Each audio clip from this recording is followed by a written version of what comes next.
Mula sa mga nagpa-register, nakapili na po kami ng pinakamagandang design at tatanggap po sila ng isang sakong biyak mula sa Grace Smart Rice! Mga mahal na rice galing sa Grace Smart. Masarap ang kain ka pa. Grace Smart Rice at nakahay! Eto na po, ang apat.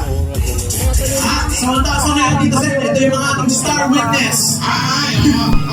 Makinig ha! Tawagin na po natin unang-una si Nine. Number 9. Zero. Nine! Yes! Basang-basa! Harap ko dito. Fresh na kayo. Welcome back! Mga kaaldab, ito na naman po ang inyong lingkod, si Mr. Destiny. At syempre magbibigay po tayo ng pinakamainit na pinag-uusapan po ngayon sa social media. Siguro naman po mga kaaldab, handang-handa na nga po ang iba sa pag-guest nga po ni Alden Richards sa Sugod Caravan, di po ba? Ito nga po ay talagang inaabangan na ng taga Malabon. Sabi ko nga po sa inyo sa channel po ni Mr. Destiny, kung ano po yung latest, kung ano yung trending, mapapanood nyo rito sa channel ni Mr. Destiny. Agad-agad naman po. Di po ba? Kita nyo naman po, napaka-blooming talaga ni Richard, ni Maine Polkerson. Di po ba? Marami tuloy nagsasabi, mga kaaldab, hindi, masaya yan. Kasi nandyan na si Habi. Nandyan na si Alden Richards, di po ba? O bakit nga po ba hindi niya kasama yan? Alam niyo sa totoo lang po yung kwento na yan. Bagamat hindi ko po kayo pinipilit, kumbaga nagmadali po talaga si Mengay umuwi ng Pilipinas. Alam niyo kung bakit? Di po ba si Alden Richards at si Maine Polkerson nasa Japan? Nung kasagsagan po ng lindol, umuwi po si Mengay. Pero nauna pong umuwi ang pamilya ni Congressman Arjo, di po ba? Doon nga po sila nag-celebrate sa Batangas Di po ba? Sinasabi ko lang po ito para lang po sa kaalaman ng lahat. Di po ba? Nag-beach na lang po sila. Dahil nga po hindi maganda yung nangyari sa kanila sa Japan. At kapansin-pansin nyo naman po na hindi naman po doon kasama si Maine Polkerson. Di po ba? Halos nahuli nga po si Mengay at ang ginawa niya, diretso na siya sa Eat Bulaga. Kaya siyempre wala pong pilitan. Sabi ko nga po sa inyo, basta sa channel po ni Mr. Destiny, lahat po ng mga gusto nyo pong malaman, mapanood, mapakinggan, relax lang po kayo. Sa issue po ng cat din, matagal na po talaga yan. Pero sino nga po ba yung mas nakikinabang? Sabi ko nga po sa inyo, trending po sila. Di po ba? Ang Star Cinema. Dahil nga po, ipupush yun Tapos, si Mengay, di po ba? Celebrity trending ngayon. Ito yung mga sinasabi ko na hindi kayang matinag yung kasikatan po nila. Kaya nga po natatawa na lang ako doon sa mga nagsasabing, naku, hindi naman yan sikat ganto ganyan. Di po ba? Bakit nagte-trending? Bakit pinagpepiestahan? Kaya nga po kita nyo si Alden Richards nagparamdam na. Si Mengay sobrang blooming po. Di po ba? Kakaiba nga po raw yung aura ni Maine Polkerson. Taliwas sa mga sinasabi po ng iba. Pero gaya ng sinabi ko, wala pong pilitan Lahat po ng mga gusto nyo pong mapanood, mapakinggan, mabasa, pagdating po sa channel ni Mr. Destiny, lahat naman po mas madaling maintindihan. Di po ba?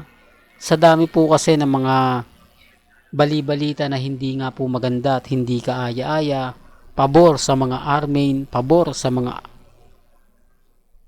Main fanatics, at syempre sa mga cat din.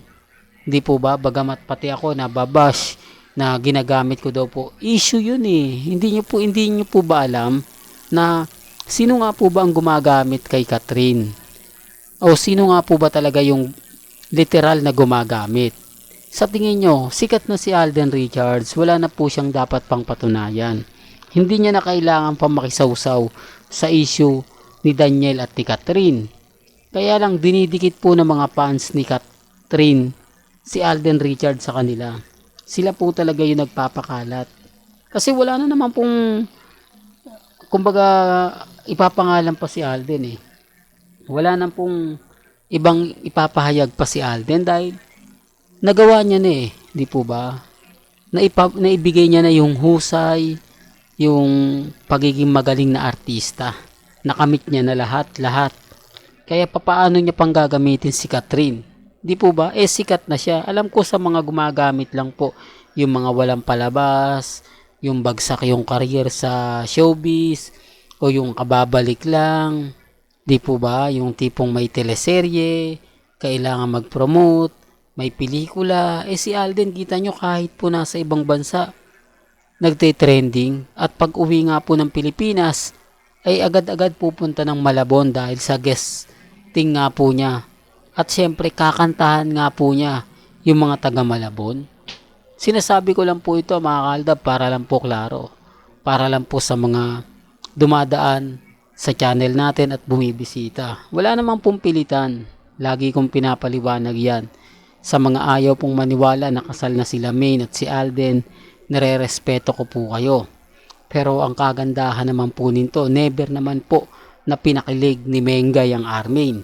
Ni hindi nga po ito binati sa kanyang pagiging best actor.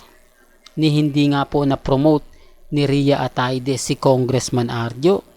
Saan ka naman kasi makakita na kasal pero ayaw pag-usapan? Kasal pero parang hindi naman, di po ba? Yung mga nagre-react ng ganon. Ako, kasal ba? Parang hindi ko naman ramdam. Parang kakaiba naman. Parang ayaw banggitin. Saan ka naman kasi makakita ng asawa pero never laging binabanggit sa Eat Bulaga. Never naman pong binabate. Di po ba? Kaya nga po nagtataka ako eh. Sa yung panahon ng Aldab. Halos kita nyo yung pang-aasar.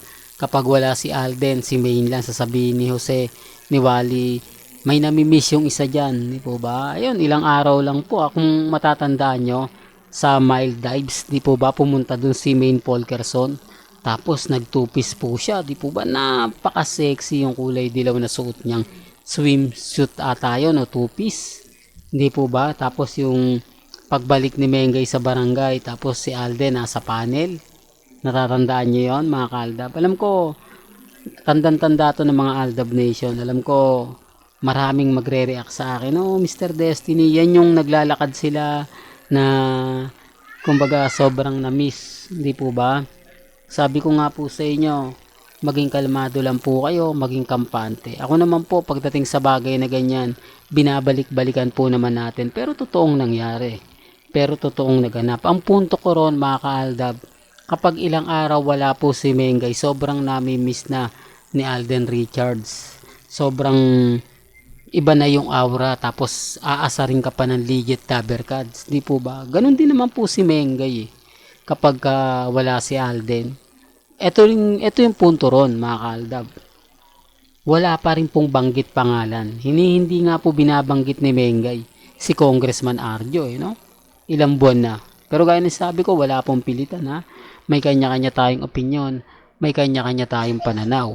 Pero hanggang dito na lang po ang ating latest updates. Kaya kung gusto nyo pa po ng pinaka-latest at sariwang update, abay tumutok lang po kayo dito po sa channel ni Mr. Destiny para updated po kayo sa mga latest at sa mga bagong video po na ilalabas po natin maya-maya lang. Kaya kung bago ka lang sa channel na to at isa kang true-blooded Aldab Nation na nagmamahal kina Mengay at Tisoy, tama po ang channel na pinuntahan mo, kaya consider na po kitang bagong subscriber. At huwag mong kalimutang i-share ang mga video po natin sa mga mami, sa mga titas, at sa mga senyor. Hanggang sa muli, salamat po sa panonood at pakikinig.